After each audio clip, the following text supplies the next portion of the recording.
Hello student, how are you? Fine, okay. आज हम अपना कंडीशन वारंटी चैप्टर का सेकंड क्लास करने जा रहे हैं। तो अभी तक हम लोग क्या क्या डिस्कस कर चुके हैं कंडीशन वारंटी में, पहले वो देख लेते हैं। जैसा कि आपकी स्क्रीन पर दिख रहा होगा कि कंडीशन वारंटी है, मैंने पिछली बार भी बताया था आपको कि सबसे इम्पोर्टेंट टॉपिक में से एक है ये कंडीशन एंड वारंटी, और एक ना एक क्वेश्चन ज़रूर इसमें से आएगा। कंडीशन एंड वारंटी, सबसे पहले कंडीशन किसे कहते हैं सर, वारंटी किसे कहते हैं, डिफरेंस भी मैंने आपको बताए थे कि कंडीशन वारंटी में क्या डिफरेंस है। आपकी स्क्रीन पर डिफरेंस आ गया है।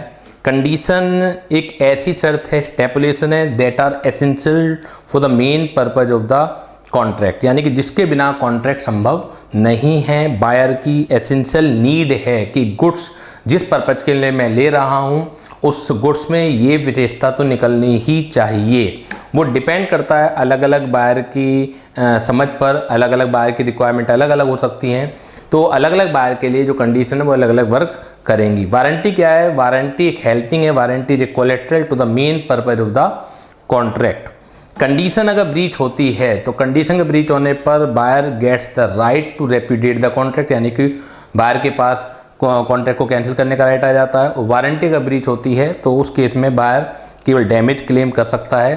Breach of condition can be treated as breach of warranty, but breach of warranty can not be treated as breach of condition.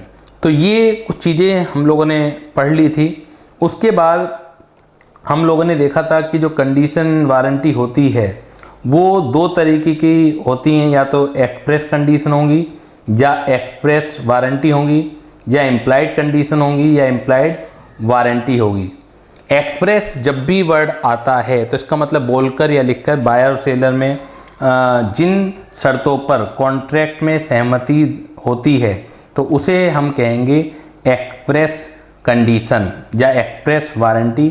और इम्प्लाइड यानी कि जो लॉ में रिटन हैं। लॉ ये एज्यूम करता है कि गुड्स जब सेलर सेल कर रहा है बायर को तो ये कैरेक्टरिस्टिक्स तो इन गुड्स में मौजूद ही रहनी चाहिए।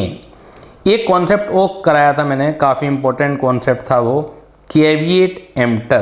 कैविएट एम्प्टर को जाना जाता है लेट द बायर बिवेयर, यानी कि सेलर को सावधान रहने की ज़रूरत है। अब लॉ में जब भी आप पढ़ें तो लॉ में सेंस बहुत इंपॉर्टेंट होती है। इंग्लिश का हिंदी इंपॉर्टेंट नहीं है कि क्रेता सावधान रहो। अब इस क्रेता सावधान रहो, लेट द बायर बिवेयर, किस सेंस में यूज होना है? तो ये यूज होना है कि it is not the duty of the seller to disclose defect in his goods, rather it is the duty of the buyer to satisfy about the quality and suitability of the goods what he had purchased। तो ये seller की duty कतई ही नहीं बनती कि वो satisfied अपने आप मतलब बताए बायर को कि उसके गुड्स में क्या खराबी है। रादर ये ड्यूटी बायर की बनती है कि जो वो गुड्स परचेज कर रहा है वो गुड्स उसे सूट करेगा या नहीं करेगा, उसकी जो क्वालिटी है, उसके जो मानक हैं, जो उसके स्टैंडर्ड्स हैं बायर के खरीदने के, क्या वो गुड्स में मौजूद हैं या नहीं है। तो ये सिद्धांत कहलाता है कैविएट एम्प्टर। ये सेलर की ड्यूटी नहीं बनती। इसका मतलब बायर को एक एक चीज़ पूछ लेनी चाहिए, एक्सप्रेस कर लेनी चाहिए।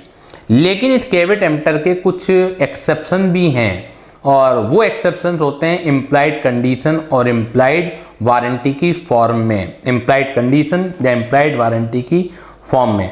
अब इम्प्लाइड कंडीशन या इम्प्लाइड वारंटी, इसका मतलब क्या है कि इसके बारे में से बायर को पूछने की ज़रूरत नहीं है, बल्कि ये ड्यूटी बन जाएगी सेलर की कि जो गुड्स वो सेल कर रहा है सेलर बायर को, उनमें ये जो करेक्टरिस्टिक्स हैं, जो मैं इम्प्लाइड कंडीशन की बात कर रहा हूँ, आपकी स्क्रीन के सामने दिख रहे होंगे आपको कि ये नेचर मौजूद होनी चाहिए, ये कंडीशन मौजूद होनी चाहिए, करेक्टरिस्टिक्स मौजूद होनी चाहिए, और इम्प्लाइड वारंटी में ये चीज़ें मौजूद होनी चाहिए। सबसे पहले जो इम्प्लाइड कंडीशन है वो है implied condition as to the title. इसका डिस्कशन अभी हम थोड़ी देर में करने वाले हैं। सारी की सारी कंडीशन वारंटी हम निपटा लेंगे आज। Implied condition as to the title, पहली इम्प्लाइड कंडीशन है। इम्प्लाइड मीन्स बायर की ड्यूटी नहीं है कि वो इस बारे में पूछे। अब implied condition as to the title का क्या एग्जैक्टली मीनिंग है वो भी मैं थोड़ी देर में डिस्कस करूंगा। लेकिन इम्प्लाइड है तो इसका मतलब बायर की ड्यूटी नहीं है। इसमें लेट द बायर बिवेयर का सिद्धांत एप्लीकेबल नहीं होता है, बल्कि लेट द सेलर बिवेयर। एक तरह से अगर हम देखें तो ये सेलर की ड्यूटी है कि गुड्स जो वो सप्लाई कर रहा है बायर को, उनमें ये चीज़ें निकलनी चाहिए। नेक्स्ट कंडीशन है condition as to the description, implied condition as to the description. तीसरी कंडीशन है implied condition as to the sample. चौथी कंडीशन इन दोनों का mixture, implied condition as to the sample as well as the description. Next है implied condition as to the quality और fitness of the goods. Next है implied condition as to the merchantability. Next है implied condition as to the wholesomeness. और last है implied condition as to the custom और usage of trade. इसी तरीके से तीन आपकी इम्प्लाइड वारंटी हैं। Implied warranty as to the quiet possession, implied warranty as to free from encumbrance. Encumbrance का मतलब होता है कहीं गिरवी रखा हुआ होना, अभी डिस्कस करने वाले हैं हम थोड़ी देर में। और लास्ट है आपका implied warranty as to the disclose of dangerous nature of the goods, यानी कि आप डेंजरस नेचर को डिस्कस करेंगे। अब एक एक करके हम लोग समझ लेते हैं कि implied condition as to the title किसे कहते हैं, implied condition as to the description किसे कहते हैं। सबसे पहले हम बात करते हैं implied condition as to the title के बारे में। Implied condition as to the title के बारे में हम पढ़ने जा रहे हैं। इम्प्लाइड कंडीशन हम पढ़ने जा रहे हैं। इम्प्लाइड कंडीशन हम लोग पढ़ रहे हैं। इसमें से पहली जो इम्प्लाइड कंडीशन है वो है condition as to title. Condition as to title, condition as to the title. इसका जो मतलब है कि सेलर ये एक तरह से गारंटी देता है, ये एश्योरेंस देता है बायर को कि जो वो गुड सेल कर रहा है ही इज़ द ओनर, यानी कि सेलर इज़ द ओनर अगर वो सेल कर रहा है। और अगर एग्रीमेंट टू सेल कर रहा है तो ये एश्योरेंस दिया जाता है सेलर से बायर को कि जिस समय वो ओनरशिप ट्रांसफ़र करेगा, प्रॉपर्टी ट्रांसफ़र करेगा, अगर आज नहीं भी ओनर है आज की डेट में, क्योंकि एग्रीमेंट टू सेल है तो फ्यूचर की डेट पर ओनरशिप ट्रांसफ़र की जाएगी, तो वो ओनरशिप उस समय तक प्राप्त कर लेगा। अब देखिए, जैसे दो करैक्टर मैं आपके सामने रखता हूँ, एक सेलर और एक बायर। ये दो करैक्टर फटाफट आपके सामने आने वाले हैं। एक है अकबर, जिसका नाम क्या है जी, अकबर, ये अकबर हैं। और एक हैं कैटी। फटाफट देखिएगा, सामने के सामने आ चुके हैं दोनों करैक्टर आपके सामने आ चुके हैं। इनके नाम भी लिख देते हैं हम लोग। ये हैं अकबर, ये हैं अकबर। ये शायद येलो पेन आपको चमकेगा नहीं तो मैं दूसरा ही इंक ले लेता हूँ। ये हैं अकबर, ये हैं अकबर और ये हैं कैटी। ये सेलर हैं, ये सेलर हैं और ये हैं बायर। अब सपोज कीजिए ये गुड्स जो है, सेलर जो है बायर को वो कुछ गुड्स सेल करना चाह रहा है और वो गुड्स है आपका एक कार। ये कार है जो ये सेल करना चाह रहा है, ठीक है। अब अकबर कैटी को सेल कर रहा है, तो ये सेलर है, कैटी बायर है। और क्या सेल कर रहा है, कार सेल कर रहा है।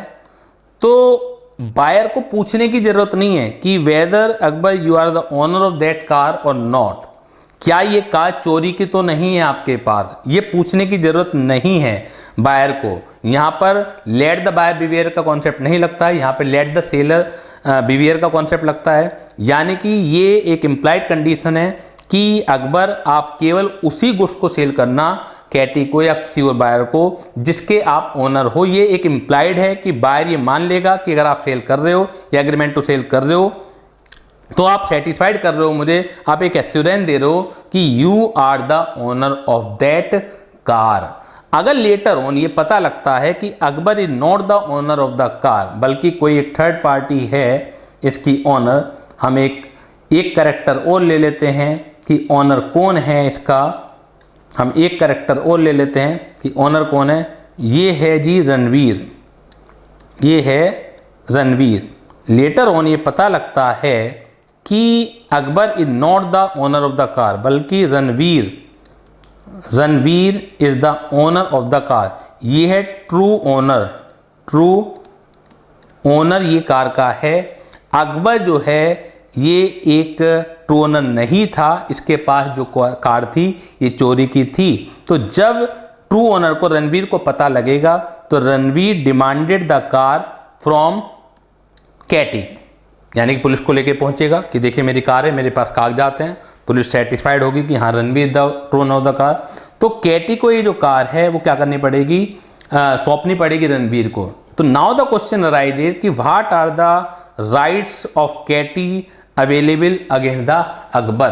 तो क्या राइट्स अवेलेबल हैं कैटी के पास अकबर के खिलाफ। तो Katy can sue on Akbar to refund the price of the car and to claim damage. जो उसे दिक्कतें हुई, हो सकता है उसे जेल भी जाना पड़े, जमानत भी करानी पड़े अपनी, तो जो भी दिक्कतें हुई उसे, तो वो सारा कैटी जो है अकबर से क्लेम कर लेगी।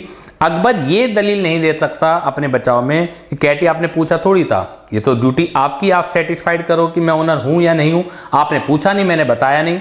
तो implied condition to the title, यानी कि सेलर बायर को पूछने की बिल्कुल भी जरूरत नहीं है। ये ड्यूटी बनती है सेलर की कि उसके पास जिस चीज़ को वो बेच रहा है उसके बाद राइट टू सेल होना चाहिए।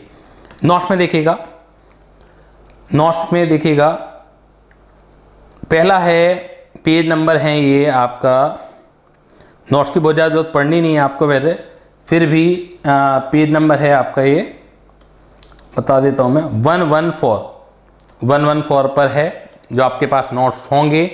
कंडीशन एज टू टाइटल सामने स्क्रीन पर भी दिख रहा है, जिसके पास अभी नोट नहीं है तो सामने स्क्रीन से देख कर भी काम चला सकते हैं। Condition as to the title, पहली, there is an implied condition on the part of the seller that in case of a sale he had a right to sell the goods. अगर सेल है तो उसके पास right है कि वो goods को cell कर सकता है। And in case of an agreement to sell he will have a right to sell the goods at the time when the property is to pass. तो यहाँ पे प्रॉपर्टी इज टू पास यानी कि ownership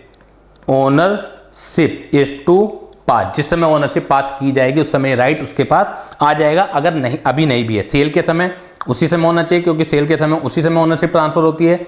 agreement to cell के समय अगर आज नहीं भी है ओनरशिप तो बाद में आ जाएगी। Example first, X purchased a car from Y after 6 months. Z, the true owner of the car, demanded it from X. X had to return it to the true owner. X was entitled to recover the full price even though several months had passed. Okay. अब एक दूसरा example समझिए कि Katie जो है, यहाँ same ही example को लेते हैं। देखिए एक हमारा कॉन्स्टिट्यूशन भी है, कॉन्स्टिट्यूशन यानी कि संविधान। संविधान हमें ये कहता है कि लॉ में कुछ भी लिख दिया जाए, लेकिन अगर किसी पर्सन को लॉ में कुछ अधिकार दिए गए हैं तो वो अधिकार तब तक ही उसके पास सुरक्षित हैं जब तक कि वो अपनी ड्यूटी भी फॉलो कर रहा है। आप ऐसा नहीं है कि केवल आप अधिकारों के लिए लड़ें और पता लगे कि आपकी खुद की भी गलती थी तो फिर लॉ में कुछ भी लिख दिया जाए तो वो अधिकार आपके सुरक्षित नहीं होंगे। Let's take the second example. ये जो अकबर है ये एक चोर बाजार का सेलर है, जैसा आपको दिख रहा होगा यहाँ चोर बाजार आ गया है। तो अकबर जो है इसे बड़ा कर देते हैं बाजार को, तो चोर बाजार आपको दिख जाएगा।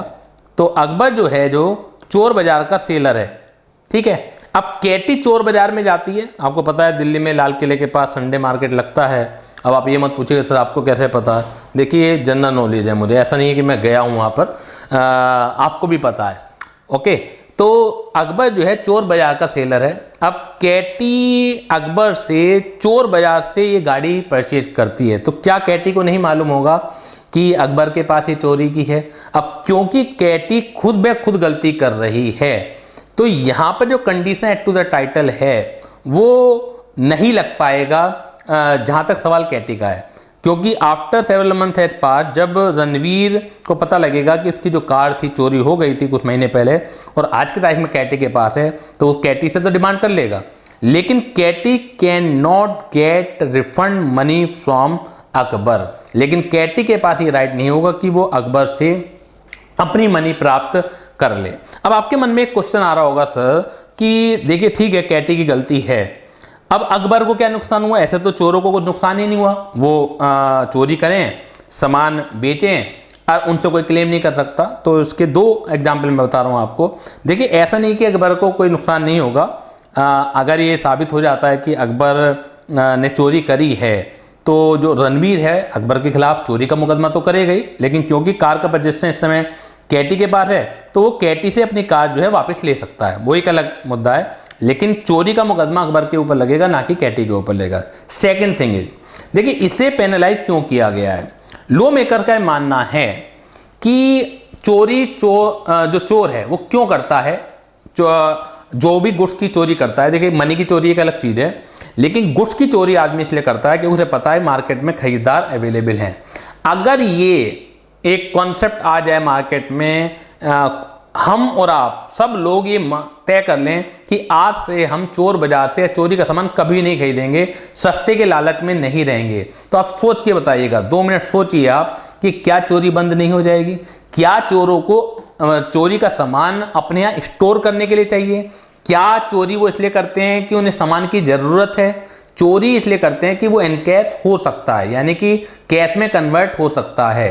तो अगर कैश में कन्वर्ट करने वाले कौन है? आप और हम, कैटी जैसे लोग हैं कैश में कन्वर्ट करने वाले।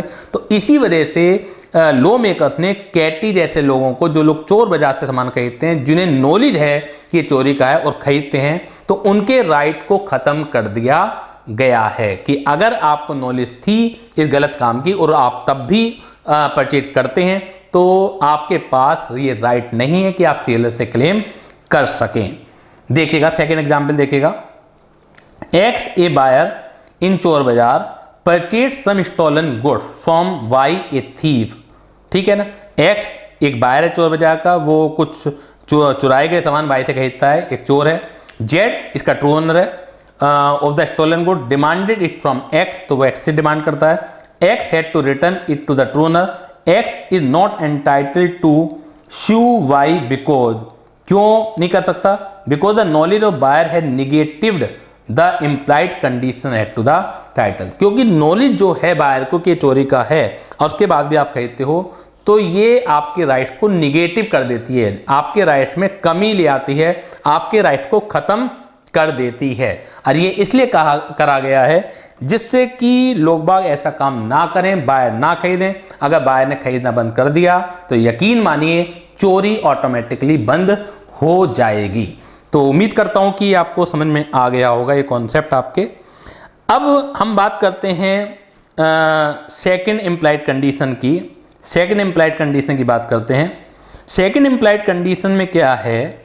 Condition as to the description. Condition as to description. Condition as to the description. Description का मतलब होता है विवरण देना। अगर सेलर बायर को कुछ गुड्स सेल करता है और कुछ विवरण देता है, विवरण आप सोचिए, आप कभी भी कोई गुड्स खरीदने जाते हैं तो सेलर अपनी तरफ से कुछ कैरेक्टरिस्टिक बताने लगता है, उसके फीचर बताने लगता, उसके यूसेज बताने लगता है। वो सारी बातें के सारी डिस्क्रिप्शन में आती हैं। कोई सा भी आप एग्जाम्पल ले लें, जो भी सेलर बता रहा है, इवन अगर वो पैकिंग मटेरियल भी बता रहा है कि अगर आपको कोई एक ऐसा सामान खरीदना है जिसकी आपको पैकिंग की चिंता है कि मैं इसे लेके कैसे जाऊंगा, तो सेलर बताता है कि आप चिंता मत कीजिए, इसकी जिम्मेदारी मेरी है। वो पैकिंग मेथड आपको बताता है और उसके पैकिंग मेथड से आप सेटिस्फाइड होकर गुड्स को खरीदना है या नहीं खरीदना उस बारे में डिसाइड करते हैं। अगर वो बता रहा है और बाद में जो गुड्स है वो डिस्क्रिप्शन के अनुसार नहीं निकलता है, तो भी buyer has a right to repudiate the contract. तो बायर के पास राइट आ जाएगा कि उस गुड्स के कॉन्ट्रैक्ट को वो रद्द कर दे और अपना पैसा वापस ले ले। फॉर एग्जाम्पल के तौर पर कि एक सेलर है, हम ऊपर वाले एग्जाम्पल को ही ले लेते हैं, इसमें इसी एग्जाम्पल को ले लेते हैं। चलिए कुछ चीज़ें हम गायब करते हैं इसमें से, क्या क्या किन किन चीज़ों की हमें ज़रूरत नहीं है। एक, हमें चोर बाजार की ज़रूरत नहीं है इसमें। इसके बाद हमें इस ट्रू ओनर की ज़रूरत नहीं है हमें, क्योंकि हमें चोरी का सामान नहीं रखना है इसमें। हमें सेलर और बायर की ज़रूरत है, हमें ज़रूरत है सेलर और बायर की। अब अकबर सेलर है, कैटी बायर है, ठीक है। अब अकबर ने कैटी से गुड्स को सेल करते वक्त ये कहा कि ये जो कार है ये केवल 20,000 किलोमीटर ही ये चली है। क्लियर है। अब आप कहेंगे सर कैटी मीटर भी देख सकती है, उसका मीटर आपको पता होगा रिवर्स गियर में भी घुमाया जा सकता है, रिवर्स भी किया जा सकता है, और हो सकता है 70-80 चली हो और 20 करा दिया गया हो। ठीक है, तो उस समय तो पता लगेगा नहीं। बाद में जब कैटी ने गुड्स खरीद लिया, एक कार खरीद ली, बाद में पता लगता है कैटी को कि ये तो 70-80,000 किलोमीटर के करीब रन हो चुकी है कार, अब मुझे केवल ये बताया गया था 20,000 किलोमीटर ही चली है।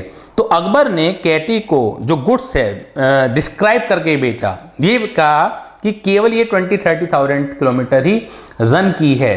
तो ये भी एक condition as to the description है, यानी कि जो चीज़ बताई जाए सेलर के द्वारा फिर वो वैसी निकलनी चाहिए, और अगर नहीं निकलती है तो उस केस में बायर यानी Katy has a right to repudiate the contract and get her money refund. Clear हो गई बात ये एक एग्जाम्पल हुआ। दूसरा एग्जाम्पल पैकिंग मटेरियल को लेके हो सकता है। मैनी टाइम्स आप जब किसी गुड्स को परचेज करते हैं तो कई मैनी टाइम्स ऐसा कंसर्न होता है बायर का कि आप पैक कैसे करके देंगे, क्योंकि बायर को ले जाने की भी दिक्कत हो सकती है। अगर वो सेटिस्फाइड हो जाए सेलर के पैकिंग में मेथड से तो हो सकता है बायर उसे खरीद ले। तो अगर आपने पैकिंग में मेथड को डिस्क्राइब किया है और लेटर ऑन बाद में आपने उसे पैकिंग वैसे करके नहीं दी तो उस केस में भी buyer has a right to reject the goods. Okay, अब इसका एग्जाम्पल देखिएगा, नोट्स निकालिएगा अपने। सेल बाय डिस्क्रिप्शन हम पढ़ने जा रहे हैं। Where there is a contract, where there is a contract of sale of goods, where there is a contract of sale of goods by description, there is an implied condition that goods sell correspond, यानी कि मिलने चाहिए, मिलान करने चाहिए with description.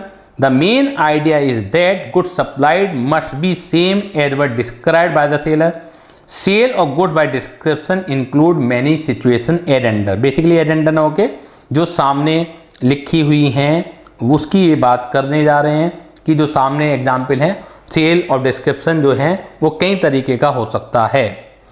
एक चीज देखिएगा, if the good dough not correspond with the description, यानी कि जो डिस्क्रिप्शन दिया गया उसके अनुसार नहीं है, और जब बायर अपना क्लेम कर रहा है रिफंड तो सेलर अपने डिफेंस में कहेगा। जब दो पार्टियों को झगड़ा होता है तो जज दोनों की बातें सुनता है, एक पार्टी आरोप लगाती है, दूसरा पार्टी अपना बचाव करती है। अब बचाव के कारण अगर जज को समझ में आ जाए या लीगल कारण हो तो जज बचाव पक्ष के पक्ष में अपना फैसला सुना देता है। तो सेलर बचाव में कहेगा कि ठीक है विवरण के अनुसार नहीं थे, तो क्या हुआ जज साहब, ये गुड्स बायर के पर्पज को तो पूरा करते ही हैं, अगर मैंने जो डिस्क्राइब किया था उसके अनुसार नहीं भी हैं, लेकिन एविडेंस इस तरफ इशारा कर रहे हैं, सर्कमस्टांस इस तरफ इशारा कर रहे हैं कि जज साहब ये बायर का नुकसान तो कुछ हुआ ही नहीं, बायर का पर्पज तो पूरा हो ही रहा है, तो भी एक लीगल ग्राउंड बनता है और जज जो है बायर के पक्ष में ही फैसला देगा कि सिंपली हमें ये नहीं देखना कि बायर का पर्पज पूरा हुआ या नहीं हुआ, ये सेलर की ड्यूटी बनती थी कि जो डिस्क्राइब किया है उसके अनुसार गुड्स मिलान करने चाहिए।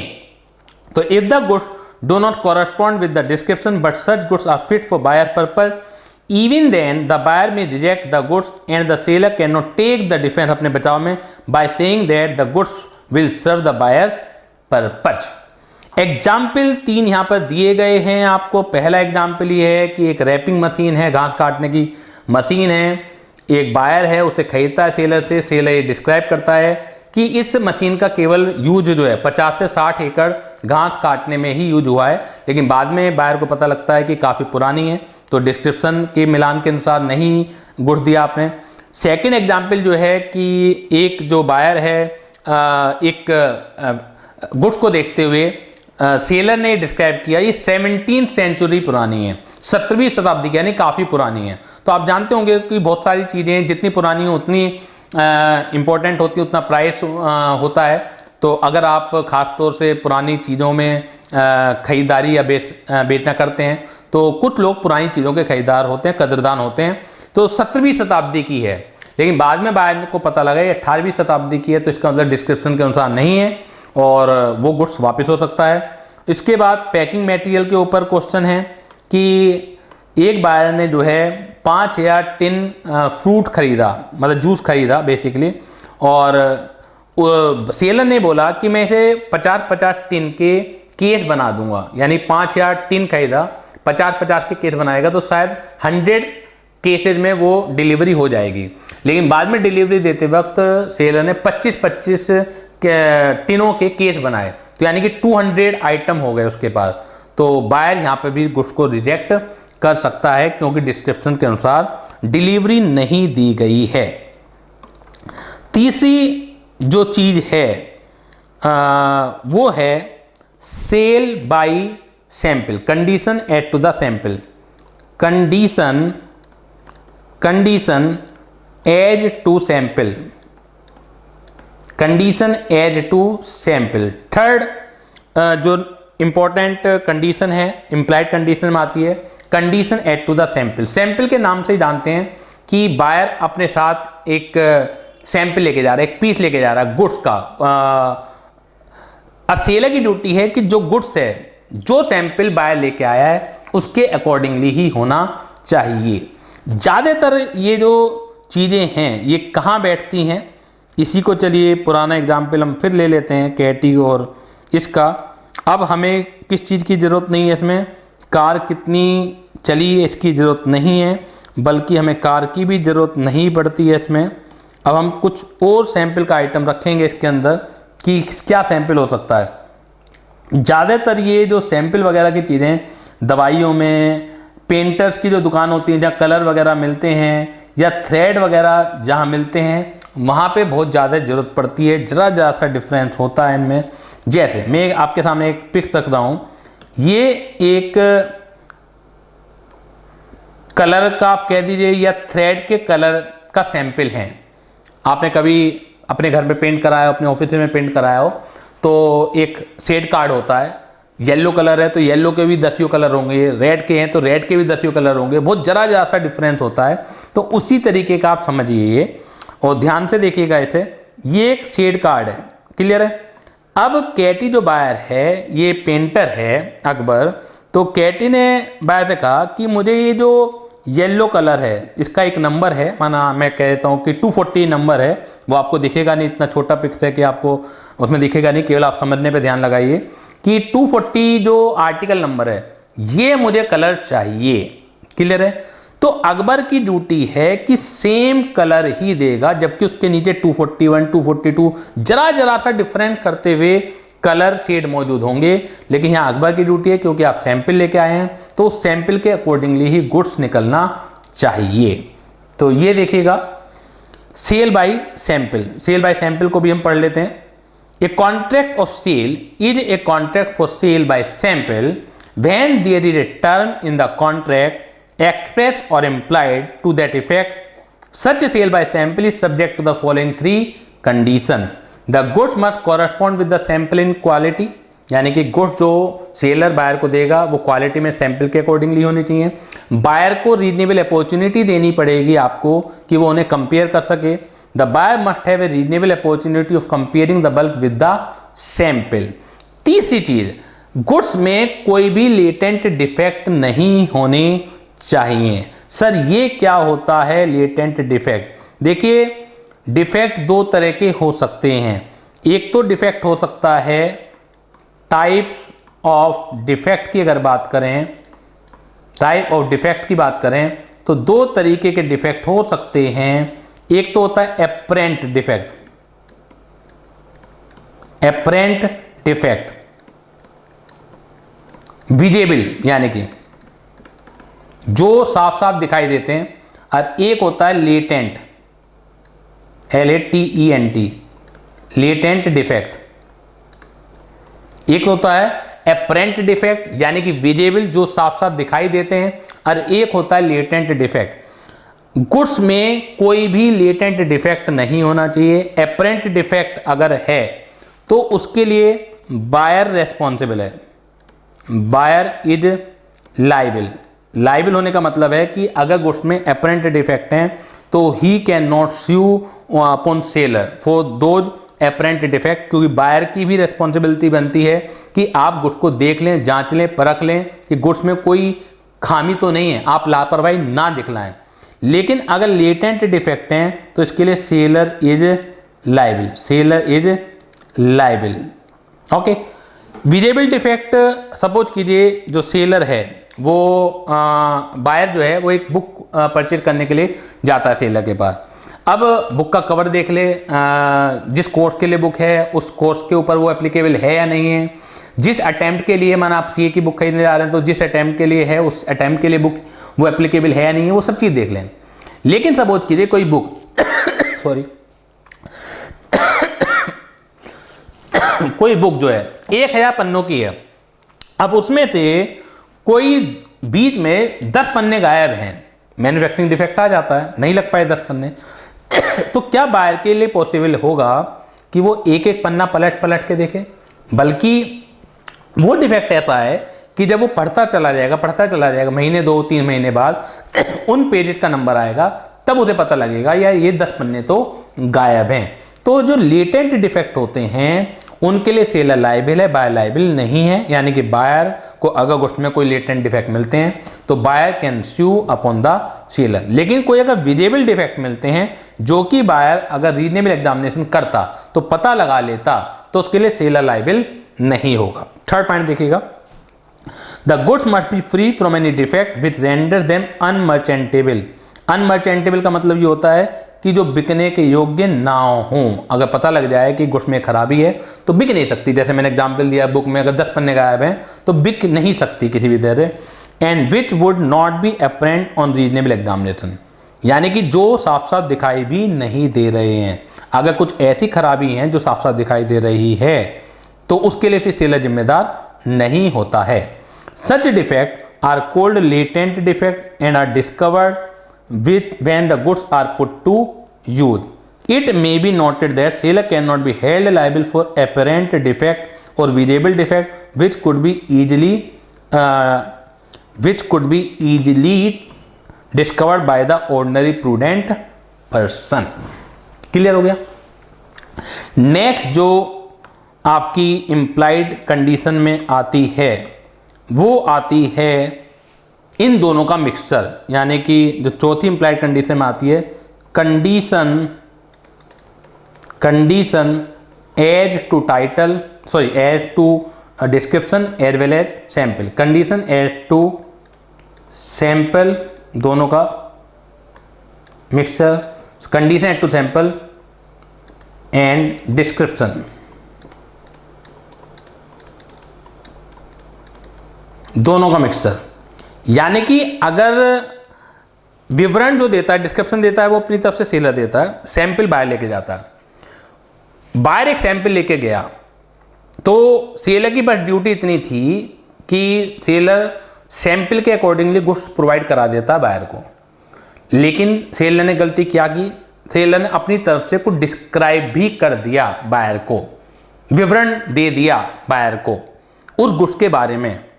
बाद में लेटर ऑन जो गुड्स है सैंपल के अकॉर्डिंगली है लेकिन डिस्क्रिप्शन के अकॉर्डिंग नहीं है, तो भी बायर के पास राइट है टू रिजेक्ट द गुड्स।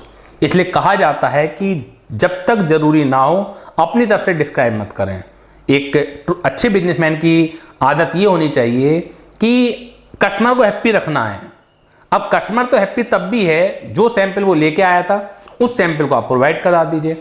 आप अपनी तरफ से क्यों डिस्क्राइब कर रहे हैं? लेकिन अगर आपने डिस्क्राइब करा तो सेलर की डबल ड्यूटी बन जाएगी, सैंपल के अकॉर्डिंग भी निकलना चाहिए और वो गुड्स जो है आपके डिस्क्रिप्शन के अकॉर्डिंगली भी निकलना चाहिए।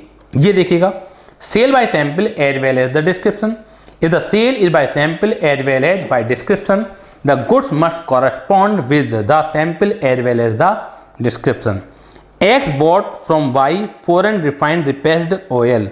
अब ये एक नाम है गुड्स का, तेल का नाम है, जैसे चावलों का नाम होता है लाल किला, बासमती, इस तरह के अलग अलग होते हैं। तो ये एक तेल का नाम है foreign refined repressed oil which was warranted to be equal to the sample. यानी कि एक सैंपल के अकॉर्डिंग तो था, the oil supplied by equal to the sample. ये बेसिकली जो फॉरेन रिफाइंड रिप्रेस्ड ऑयल है ये सेलर के मुंह से निकल गया होगा। बायर तो सैंपल लेके आया होगा, किस्म लेके आया होगा, तो वाई ने सेलर ने देते वक्त क्या, हाँ ये लीजिए फॉरेन रिफाइंड रिप्रेस्ड ऑयल।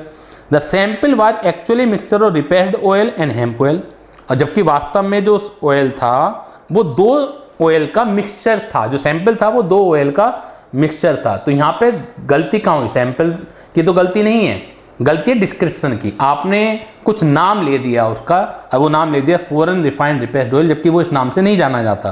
तो X was entitled to reject the goods because the goods supplied did not correspond with the description. Clear होगी बात ये? नेक्स्ट जो है वो है condition as to the quality and fitness. Condition as to the quality and fitness. तो fifth है condition as to quality and fitness.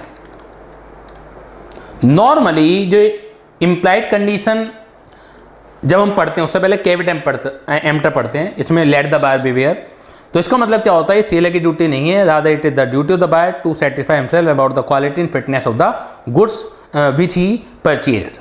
लेकिन अगर कुछ कंडीशन सेटिस्फाइड हो जाएं तो ये इम्प्लाइड कंडीशन में आ जाता है कि सेलर को वही गुड्स देना चाहिए बायर को जो उसकी क्वालिटी और फिटनेस के अकॉर्डिंगली हो। इसमें पहली जो कंडीशन है, बायर ने अपना पर्पज बताया हो, बायर ने अपना पर्पज जो है बताया हो कि वो किस पर्पज के लिए गुड्स परचेज कर रहा है। दूसरा, आपने सेलर की स्किल एंड जजमेंट पर विश्वास किया हो, सेलर की स्किल जजमेंट पर आपने ट्रस्ट किया हो। ये कीवर्ड हैं जो आपको याद रखने हैं, बाकी फुल लैंग्वेज आप बना ही लेंगे। बायर अपना पर्पस बताएगा, पहली कंडीशन। जो बायर है वो सेलर की स्किल एंड जजमेंट पर विश्वास करेगा।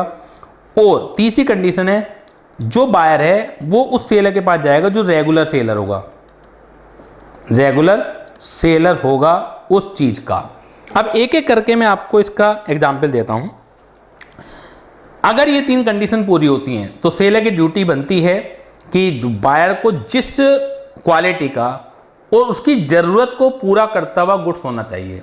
अगर ये 3 कंडीशन सेटिस्फाइड होती है, अगर ये 3 कंडीशन सेटिस्फाइड नहीं होती हैं तो सेलर की ज़रूरत नहीं है, कोई इम्प्लाइड कंडीशन काम नहीं करती जो गुड्स सप्लाई कर रहा है कि वो बायर की ज़रूरत को पूरा करे। अगर बायर की ज़रूरत को पूरा नहीं भी करेगा तो भी बायर वापस नहीं कर सकता और जो कॉन्ट्रैक्ट है उसे रेप्यूडिएट नहीं कर सकता है। कुछ केसेस में पहली कंडीशन नहीं भी लगेगी, वो भी हम डिस्कस करेंगे। पहले हम जो नॉर्मल कंडीशन है उन्हें डिस्कस कर लेते हैं, फिर इसके एक्सेप्शन की बात करेंगे कि कब ये लगेगी कब ये नहीं लगेगी। पहली कंडीशन है कि बायर अपना पर्पस बताएगा। देखिए, आप बहुत सारे गुड्स होते हैं, कहीं कहीं पर्पजेस के लिए यूज होते हैं। एक बायर है वो सेलर के पास जाता है और उससे कहता है कि 50 थान मुझे ब्लू कलर के कपड़े के चाहिए। अब सेलर के पास खराब थान भी हैं, कपड़े से आपका थैला वगैरह बोरी वगैरह भी सिलने में काम आती है जिसमें सामान इधर से उधर जाएगा, और पहनने के भी काम आता है। दोनों का जो फैब्रिक होगा अलग अलग होगा, क्योंकि अगर आप बोरे सिलने वाले कपड़े से पहनने के कपड़े बना लेंगे तो आपको सूट नहीं करेगा, एलर्जी हो जाएगी। अब सेलर ने क्या सोचा? सेलर ने सोचा कि अब 50 थान कौन लेता है और एक ही कलर के इसे चाहिए, तो इसे शायद वियरेबल पर्पज के लिए यूज नहीं चाहिए होगा, बाकी कुछ कपड़े के थैले वैले बनाने होंगे, तो उसने वो क्वालिटी निकाल दी। जबकि जो बायर था वो फैक्ट्री का मालिक था, उसे अपने एम्प्लॉय की ड्रेस सिलवानी थी। अब उसने एम्प्लॉय की ड्रेस सिलवाई, स्टिचिंग के पैसे दिए, और जब एम्प्लॉय ने पहना उसे तो सभी एम्प्लॉय ने शिकायत करी कि सर आपने क्या खराब कपड़ा हमें दे दिया, हम तो नहीं पहन सकते थे। अब फैक्ट्री मालिक को गुस्सा आया, वो सेलर के पास गया। तो सेलर ने कहा जी आपने मुझे बताया थोड़ी था पर्पज। बिल्कुल सही बात है कि सेलर की ड्यूटी नहीं बनती कि ये कपड़ा आपको सूट करेगा या नहीं करेगा, आपकी क्वालिटी के अनुसार है या नहीं है, आपका जो पर्पज है उसे पूरा करेगा या नहीं करेगा, ये सेलर की ड्यूटी नहीं बनती है जब तक कि बायर अपना पर्पज डिस्क्लोज नहीं करे। क्लियर हो गई बात? ये पहली कंडीशन। एक केस में इसका, इस पहली कंडीशन का एक एक्सेप्शन भी है, एक जो है एक्सेप्शन भी है, यानी कि बायर को अपना पर्पस बताने की जरूरत नहीं है। और वो कब नहीं है? अगर गुड्स का जो यूज है वो मेन एक आध ही यूज है और नॉर्मली हर बायर उसी पर्पज के लिए उन गुड्स को खरीदता है। एक बायर रेफ्रिजरेटर की दुकान पर जाता है और सेलर से ये नहीं बताता कि मुझे फ्रिज किस लिए चाहिए, उसने कहा एक फ्रिज चाहिए मुझे। उसने देख लिया कि कितने लीटर का फ्रिज है, कितनी लाइट कंजम्पशन है, इसमें 5 स्टार रेटिंग है, 3 स्टार रेटिंग है, जो उसे देखना था वो सब देख लिया। लेकिन उसने ये नहीं पूछा कि इसमें बर्फ़ जमती है या नहीं जमती, बायर ने ये नहीं पूछा, ये ठंडा करता है या नहीं करता। बाद में घर ले आया कुछ बायर ने देखा ये ठंडा ही नहीं करता, इसमें बर्फ़ तो जमती नहीं है, सेलर के पास गया।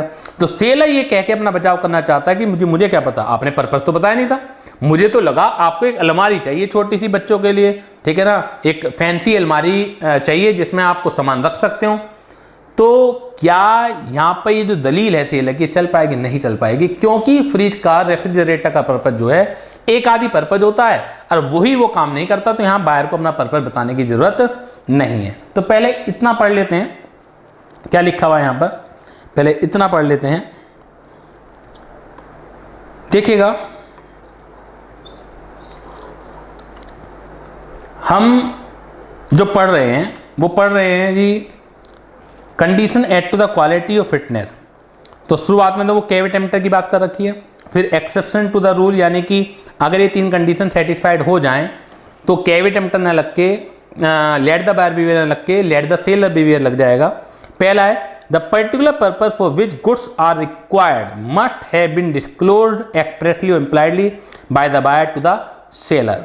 ये कंडीशन है, बायर की ड्यूटी है कि बताएगा, लेकिन बायर की ड्यूटी नहीं है तब भी सेलर की ड्यूटी बनेगी। This condition need not be fulfilled if the goods can be used only for a particular purpose.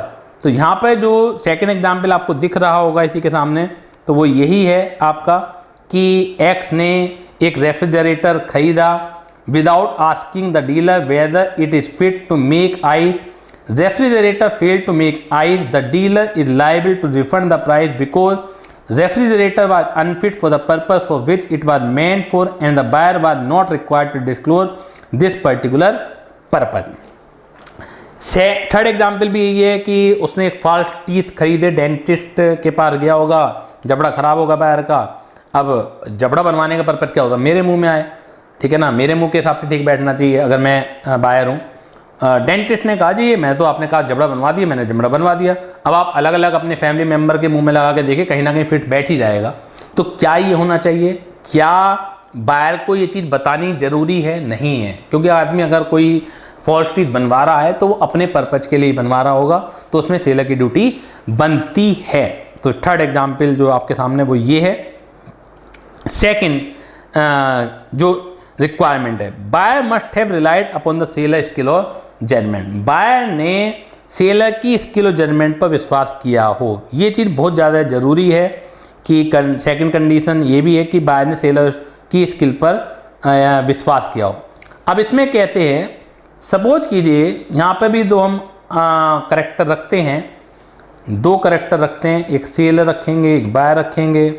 ये तो आ गया जी सेलर, एक बायर रख देते हैं, इसका नाम रख देते हैं कैटी, कैटी नाम पसंद है कैटी, इसका नाम रख देते हैं अकबर। अब जो कैटी है ये अकबर के पास जाती है। अकबर कौन है? बेसिकली ये केमिस्ट की शॉप है। अकबर क्या है? केमिस्ट की शॉप का मालिक है। तो ये केमिस्ट की शॉप भी आपके सामने आ गई है। ये अकबर जो है केमिस्ट की शॉप का मालिक है। कैटी कहती है कि मुझे एक हेल्थ ड्रिंक चाहिए। Katie demanded Akbar for health drink. किस चीज़ के लिए? Health drink. कि मुझे लंबाई बढ़ानी है, मुझे हेल्थ थोड़ा मुझे कमज़ोर लग रही है अपनी, मुझे एक हेल्थ ड्रिंक चाहिए। अब मुझे आप जो है बॉर्मिटा दे दीजिए। अब आप ये बताइए कि ये जो हेल्थ ड्रिंक है ये ब्रांड नेम से मांग रही है। ये किससे मांग रही है? ब्रांड नेम से कैटी डिमांड कर रही है अकबर से। कल को बॉर्मिटा यूज करने के बाद अगर कैटी की हेल्थ में कोई इजाफा नहीं हुआ, काफ़ी यूज करी इसने, तो क्या आपको लगता है कि अकबर की कोई गलती है? नहीं है। यानी सेलर की कोई ड्यूटी नहीं है कि वो आपको फिट रहेगा प्रोडक्ट या नहीं रहेगा। हमेशा रूल केवी टेम्परेचर लगेगा, सेलर की ड्यूटी नहीं है। लेकिन कब ड्यूटी बनती है, कब क्वालिटी फिटनेस बायर के अनुसार होना चाहिए, वो सेलर की जिम्मेदारी बनती है, जब वो 3 कंडीशन पूरी हो। 3 कंडीशन क्या है कि आपने ब्रांड नेम पे ना गए हो, आपने अकबर की स्किल एंड जजमेंट पर विश्वास किया हो, क्योंकि कैटी ने यहाँ पे विश्वास नहीं किया तो इसलिए कोई भी इसकी ड्यूटी नहीं बनती। और बाद में 6 महीने 1 साल यूज करने के बाद अगर कोई इसकी हेल्थ में इजाफा नहीं हुआ तो Katy can not claim on Akbar to refund the price. तीसरी जो कंडीशन है वो तीसरी कंडीशन है कि आप जो बायर है वो कैजुअल सेलर के पास ना गया हो। अब आपको दिख रहा होगा सामने स्क्रीन पर महालक्ष्मी किराना एंड जनरल स्टोर, ये लोग भी हेल्थ ड्रिंक को रखते हैं, ये हर चीज़ को रखते हैं, जनरल स्टोर हैं तो।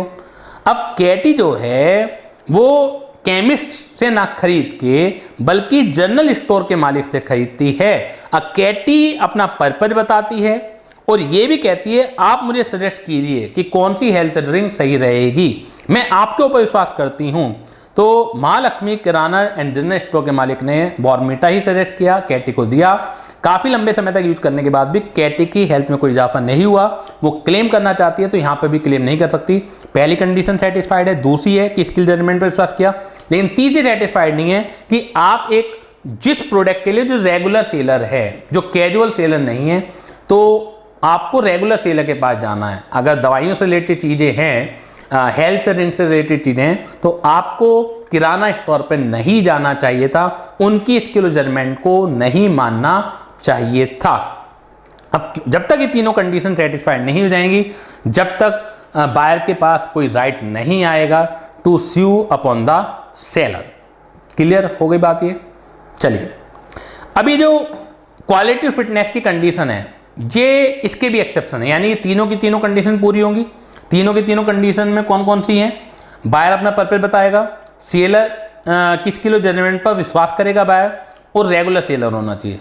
इन 3 कंडीशन के पूरा होने के बावजूद भी हो सकता है कि बायर सेलर पर मुकदमा ना कर पाए अगर बायर में कुछ एबनॉर्मल सर्कमस्टांसेस थे, एबनॉर्मल नेचर थी, और उस एबनॉर्मल नेचर को वो सेलर को नहीं बता पाया, तो सेलर की इसमें भी कोई गलती नहीं मानी जाएगी। जैसा कि देखते हैं, फिर 2 करैक्टर हम लाते हैं बीच में, 2 करैक्टर लाते हैं। फटाफट आपके सामने 2 करैक्टर आ रहे हैं, बस 1 मिनट रुक जाइए। ये 2 करैक्टर आपके सामने आ गए हैं। ये कैटी की भैया छोटी सिस्टर है, इसका नाम जो है, इसे तो अकबर ही लिख लेते हैं, इसे कैटी ही चलिए लिख लेते हैं। ये सेलर है, ये बायर है। अब कैटी ये जो है एक क्लॉथ गारमेंट मर्चेंट है, गारमेंट मर्चेंट है, इसकी जो है कपड़ों की दुकान है। कैटी जो है इससे एक कोट परचेज करने जाती है, पहनने के लिए कोट परचेज करने जाती है, एक लेडी कोट परचेज करने जाती है। अब वो कहती है मुझे फंक्शन वगैरह ज्वाइन करने हैं तो मुझे एक फैशनेबल कोट दिखलाइए। तो आपको मालूम है आज की तारीख में एक से एक फैब्रिक आ रहा है, ठीक है, दिखने में चमक में एक से एक शानदार आते हैं, लेकिन मैनी टाइम वो स्किन को सूट नहीं करते हैं, खासतौर से जिनकी स्किन एलर्जेटिक है। अब क्योंकि ये तो मर्चेंट गारमेंट मर्चेंट है, तो जो नया एक फैब्रिक का कोट आया था अकबर ने कैटी को दे दिया, जो नॉर्मली हर एक के लिए फिट बैठता। एक न्यू कोट आया था, न्यू फैब्रिक का कोट आया था, तो जो नॉर्मली हर एक के लिए फिट बैठता, लेकिन कैटी की जो स्किन है वो एलर्जेटिक है। तो जब कैटी ने पहना तो उसे स्किन एलर्जी हो गई, तो उसने ये कहते हुए वापस किया, देखिए मैंने आपको पर्पल बताया था और मुझे पहनने के लिए कोट चाहिए था, आपसे कहा था जो भी आपको चाहिए अच्छा लगे वो आप दे दीजिए, और आप रेगुलर सेलर हैं इसके, और लेकिन मेरे पर्पज को ये सूट नहीं कर रहा। ये यार ये कोट भी आ गया, कोट की कमी थी तो कोट भी ये आ गया। क्लियर है? तो ये मेरी स्किन को जो है सूट नहीं कर रहा। अब सेलर ये देखता है कि मेरे पास कई ग्राहक आए और सभी लोगों को ये सूट कर गया, लेकिन कैटी को सूट नहीं करा, तो कैटी से उसने फिर बातचीत के दौरान पता लगाया होगा कि कैटी की स्किन जो एलर्जेटिक है, आराम से हर चीज़ सूट नहीं करती है। तो ऐसे केस में भी कैटी के पास कोई राइट नहीं है कि वो अकबर के ऊपर क्लेम कर सके, मुकदमा करके अपना पैसा वापस ले सके, क्योंकि अगर कोई बायर में एबनॉर्मल सर्कमस्टांसेस थे तो बायर को वो एबनॉर्मल सर्कमस्टांसेस बताने चाहिए थे, तभी जाके वो सेलर के खिलाफ मुकदमा कर सकता है। तो देखिए तीनों कंडीशन हमने यहाँ तो पढ़ी ली है। अब आगे बढ़ते हैं। Exception, circumstances under which condition add to the fitness not applicable where the buyer fails to disclose to the seller any abnormal circumstances। तो वो कोर्ट वाला आ गया। ये अभी हम ऊपर भी देख चुके हैं कि अगर बायर जो आर्टिकल है वो पेटेंट या ट्रेड नेम से कहता है, सेलर की स्किल जजमेंट पर विश्वास नहीं करता है, तो उस केस में भी आप सेलर के खिलाफ मुकदमा नहीं कर सकते हैं, बायर सेलर के खिलाफ मुकदमा नहीं कर सकता है। नेक्स्ट जो इम्प्लाइड कंडीशन है वो आती है condition as to the merchantable quality. हमने क्या क्या कंडीशन अभी तक पढ़ चुके हैं। सबसे पहले condition as to the title हम लोग पढ़ चुके हैं, condition as to the description हम पढ़ चुके हैं, condition as to the sample हम पढ़ चुके हैं 3, condition as to the sample as well as description पढ़ चुके 4, और 5वीं condition as to the quality of fitness हम लोग पढ़ चुके हैं। और 6th जो आएगी वो आएगी condition as to the merchantable quality. Condition as to मर्चेंटेबल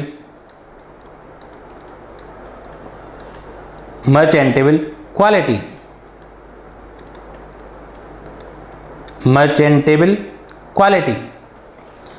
मर्चेंटेबल quality का मतलब क्या है? मर्चेंटेबल क्वालिटी का मतलब ये है कि गुड्स में कोई भी डिफेक्ट नहीं होने चाहिए, यानी कि फ्री फ्रॉम एनी डिफेक्ट जो हमने सैंपल में भी पढ़ा था, यानी कि free from any latent defect. जो छुपे हुए दोष हैं वैसे नहीं होने चाहिए कि अगर पता लग जाते तो ये बिक नहीं सकती थी, लेकिन जो विजिबल डिफेक्ट हैं अगर वो हैं तो ये बायर को देख लेने चाहिए थे, तो बायर उसके लिए जिम्मेदार खुद है, लेकिन अगर लेटेंट डिफेक्ट हैं तो उसके लिए सेलर जिम्मेदार है। और ये condition to the merchantable quality तब भी लगेगी अगर गुड्स जो बायर है वो ट्रेड नेम से या ब्रांड नेम से खरीद रहा है। कल को सेलर कहे कि आपने मेरी स्किल पर तो विश्वास नहीं किया था, अपने ट्रेड नेम पर गए थे, कोई बात नहीं, अगर आप ट्रेड नेम से भी खरीद रहे हैं तो भी गुड्स में इम्प्लाइड जो आपके लेटेंट डिफेक्ट हैं, जो इनविजिबल डिफेक्ट हैं, जो आराम से दिखाई नहीं देते हैं, जो यूज करोगे तभी पता लगेगा, इस तरह के कोई डिफेक्ट नहीं होने चाहिए, बावजूद इसके कि बायर ने अगर सेलर की स्किल और जजमेंट पर विश्वास नहीं भी किया है। तो ये आपकी 6th थी condition as to the merchantable quality. Where the goods are bought by description from a seller who deals in goods of their description, whether he is the manufacturer or producer or not, there is an implied condition that the goods shall be merchantable quality. The expression merchantable quality means that quality and condition of the goods must be such that a man of ordinary prudence would accept them as the goods of their description.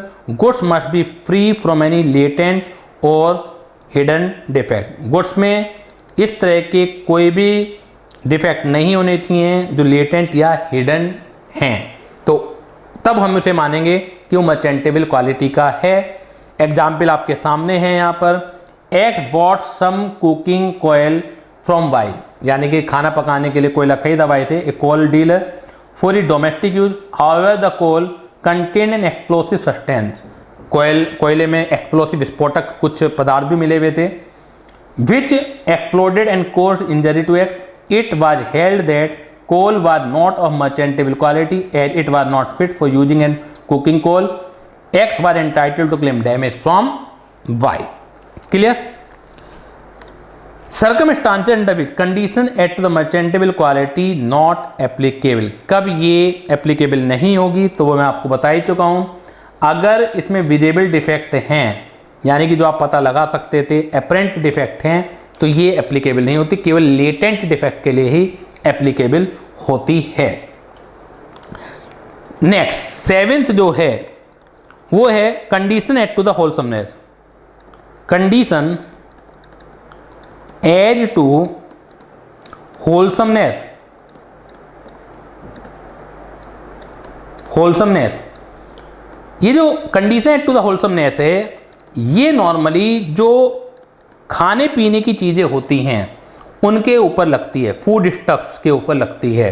और wholesomeness की condition ये कहती है कि goods में जो goods supply कर रहा है सेलर, वो बायर के स्वास्थ्य के लिए हेल्दी होना चाहिए, यानी कि स्वास्थ्य के अगेंस्ट नहीं होना चाहिए। आप एक मिठाई वाले की दुकान पर जाते हैं, उसकी 8-10 दिन से कोई मिठाई नहीं बिकी, उसने उठा के आपको सेल कर दी, आपने कंज्यूम किया, आपको मतलब फूड पॉइजनिंग हो गई। तो यहाँ पर जो बायर है सेलर के खिलाफ दावा कर सकता है, और जो उसे डैमेज हुआ है, जो नुकसान हुआ वो भी, और प्लस मिठाई का दाम पूरा का पूरा रिकवर कर सकता है। तो जो खाने पीने के विक्रेता हैं, सेलर है, उन्हें इस बात का ध्यान रखना चाहिए कि वो ऐसा गुड्स ना सप्लाई करें जो कि दूसरे के स्वास्थ्य के साथ उसमें दिक्कत आए। तो condition as to the wholesomeness, in case of eatables or provision or food stuff, there is an implied condition at the wholesomeness. Condition at to the wholesomeness means that the goods shall be fit for human consumption. यानी goods जो होता है वो human consumption के लिए होना चाहिए। Example, A bought milk from White Dairy, the milk contain typhoid germs, यानी कि कुछ कीटाणु थे जिससे बुखार हो सकता था। Ex wife consume milk become infected and died, x की वाइफ ने वो दूध पिया, इन्फेक्ट हुई और मर गई। Why were liable for damage? Because the milk was not fit for human consumption. और एक जो मैंने आपको चार्ट जो दिखलाया था उसमें जो एर्थ थी, ये इम्प्लाइड होती है, वो कहीं पे भी लगा सकते हो आप। कंडीशन एज टू यूसेज और कस्टम, मैंने नोट्स में नहीं दिया है ऐसे, ये समझ लीजिए कहीं पर जहाँ पे भी इस तरह की बातें हों तो कहीं पर भी एक चीज़ लग सकती है। Condition as to the usage और कस्टम, इम्प्लाइड वारंटी में भी लग जाएगी, चौथी या 3 मैंने आपको बनाई थी, 4th ये भी लग जाएगी। देखिए हमारा जो देश है काफ़ी संप्रदायों से, काफ़ी अलग अलग बोली बोलने वालों से, अलग अलग रीति रिवाजों मानने वालों से मिलकर बना हुआ है।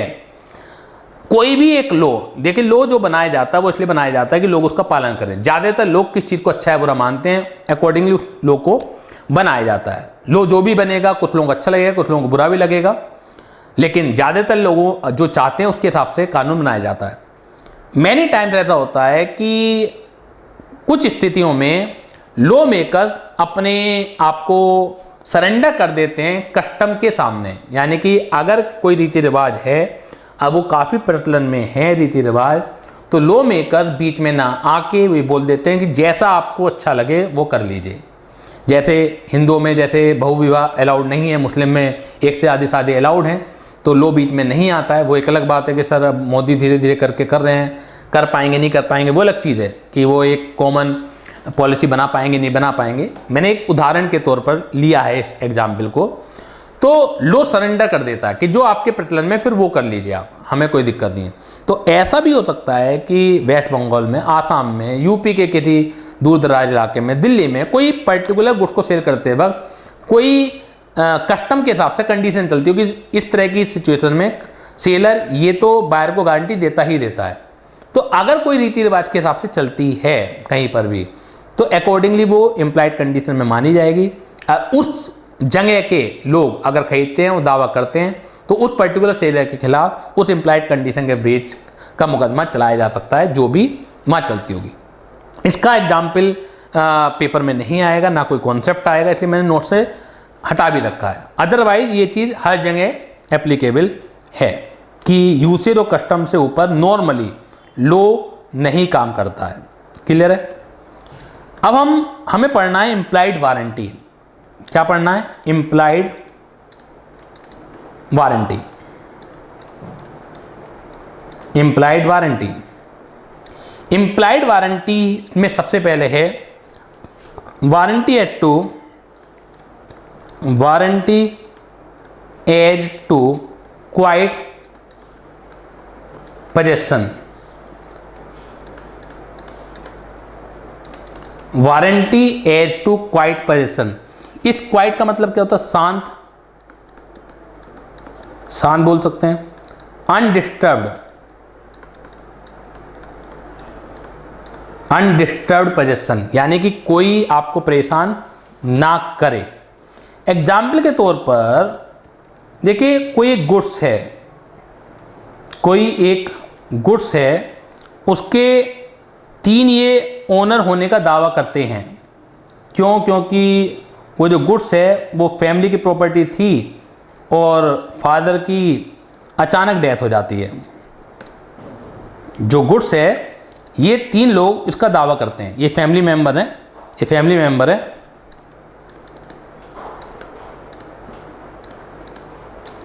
यानी कि अपने जो फादर की डेथ होने के बाद ये कुछ प्रॉपर्टी इन्हें मिली। फिलहाल ये जो रणवीर हैं, ये रणवीर हैं, ये कैटी हैं, ठीक है ना, और ये मुकेश हैं, ये तीनों भाई बहन हैं। अब इस गाड़ी पर अपना अपना दावा पेश कर रहे हैं, लेकिन फिलहाल जो है ये रणवीर के पोजीशन में है।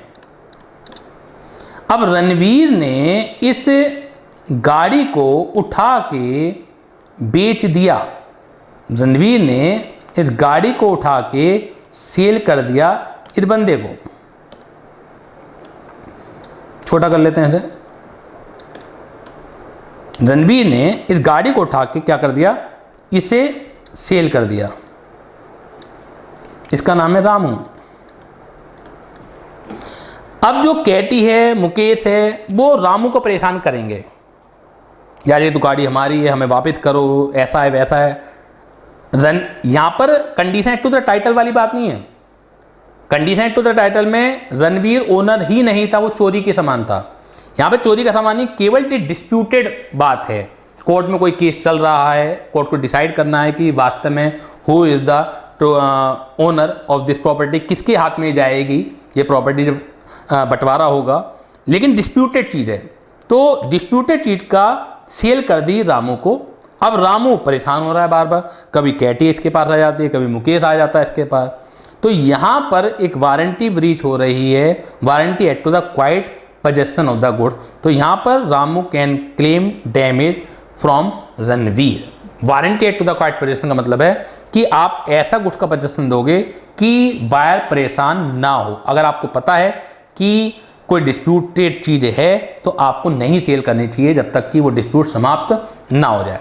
तो warranty as to the quiet possession, there is an implied warranty that the buyer shall have and enjoy quiet possession of the goods. The breach of this warranty gives buyer a right to claim damage from the seller. Next जो है वो है warranty from free from encumbrance. ये क्या होती है? Warranty from free from encumbrance. Second जो warranty है, warranty of free from encumbrance.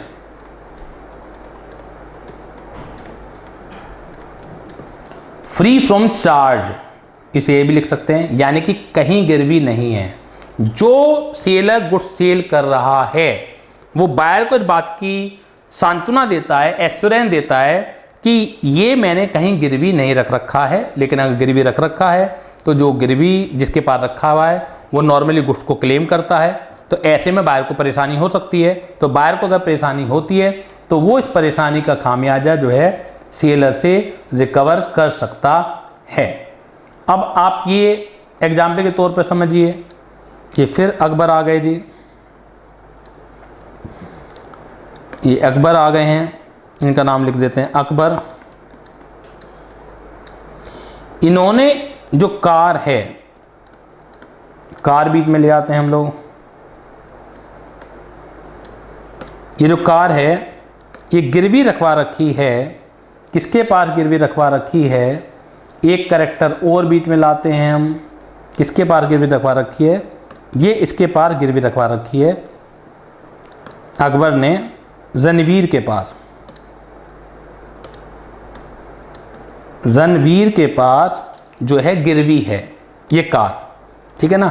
Ranveer ने इसे लोन दिया था, इसके जो कागजात हैं ये गिरवी हैं, ये कार जो है चार्ज में है, चार्ज का मतलब गिरवी है, प्लेज है। मॉर्गेज नाम सुना होगा, मॉर्गेज इमूवेबल प्रॉपर्टी में यूज करते हैं और प्लेज मूवेबल प्रॉपर्टी में यूज करते हैं।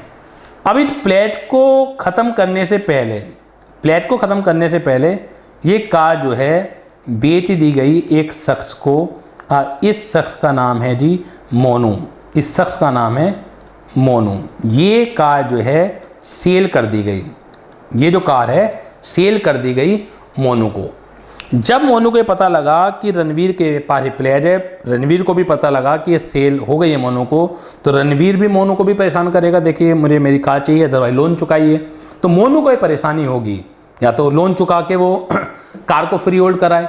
तो ऐसे केस में मोनू जो है इस वारंटी के ब्रीच होने का दावा अकबर पर कर सकता है, warranty of free from encumbrance, यानी कि जो सामान आप बेच रहे हैं वो कहीं गिरवी नहीं रखा होना चाहिए। ये एक इम्प्लाइड वारंटी में आता है, बायर को पूछने की जरूरत नहीं है। तो warranty of freedom from encumbrance, there is an implied warranty that the goods are free from any charge और encumbrance in favor of any third person if the buyer is not aware of such charge or encumbrance. The breach of this warranty gives buyer a right to claim damage from the seller. Third warranty जो है, last warranty है, warranty to disclose dangerous nature of the goods.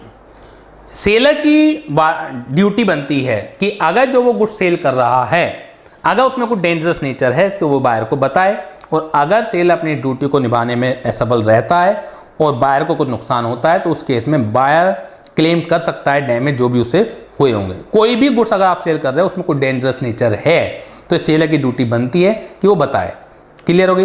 यार आपने भी देखा होगा एक statutory warning भी होती है, जो लोग सिगरेट वगैरह पीते हैं, गुटखा वगैरह खाते हैं, तो स्टैट्यूटरी वार्निंग होती है कि ये हेल्थ के लिए इंजूरियस है। तो ये कहीं ना कहीं ये इम्प्लाइड वारंटी के अंदर ही आता है। इसके अलावा बहुत सारे एग्जाम्पल उदाहरण दिए जा सकते हैं आपको, तो मैंने एक छोटा सा एग्जाम्पल दिया कि अगर कोई भी सेलर सेल चीज़ कर रहा है जो बायर के खिलाफ है तो वो बताएगा।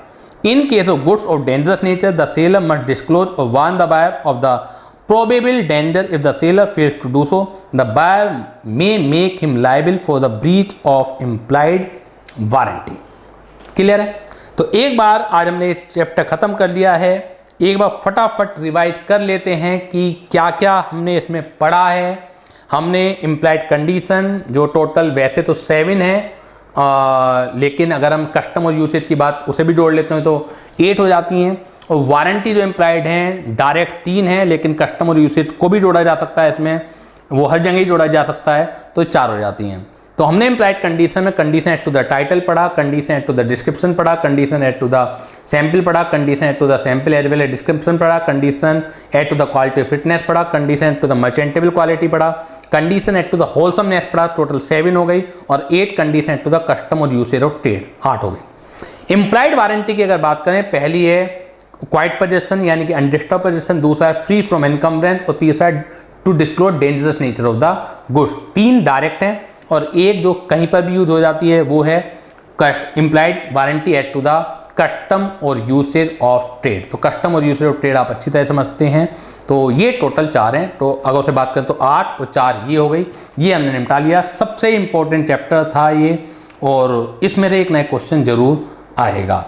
क्लियर? तो नेक्स्ट क्लास में हम नए चैप्टर के साथ आएंगे। जब तक आप इस सबको रिवाइज कर लीजिएगा और देखते रहिए क्लासेज, और बाकी लोगों को भी शेयर करते रहिए। और YouTube पे मैं केवल ये लास्ट क्लास डालूंगा, जिसको भी बाकी कोर्स अगर परचेज करना है तो वो दिए गए नंबरों पर कांटेक्ट कर सकते हैं। अब फुल कोर्स चैप्टर वाइज भी, सब्जेक्ट वाइज भी, और पूरा CA फाउंडेशन कोर्स भी हमसे परचेज कर सकते हैं। कई सारे मोड हो सकते हैं उसमें, मोबाइल ऐप के थ्रू भी है, अगर वो लैपटॉप पे देखना चाहते हैं उस पर भी है, अगर वो पेन ड्राइव चाहते हैं उस पर भी है, लेकिन जैसा इसके अलावा गूगल ड्राइव पर भी है। हर तरीके का मोड अवेलेबल है कोर्स को परचेज करने के लिए। ये लास्ट क्लास होगी जो मैं यूट्यूब पर ओपन रखूँगा, सारी क्लासें ओपन नहीं रखी जा सकती हैं। तो जिसको भी खरीदना है आप ज़्यादा से ज़्यादा इस वीडियो को शेयर कीजिए, कोर्स को शेयर कीजिए, आप भी फ़ायदा उठाइए, और बच्चे जो भी आपके जानकार हैं तो उन्हें भी आप ज़्यादा से ज़्यादा बताइए अगर आपको ये क्लासेस पसंद आ रही हों। तो नेक्स्ट क्लास में मिलते हैं, तब तक के लिए धन्यवाद, थैंक यू।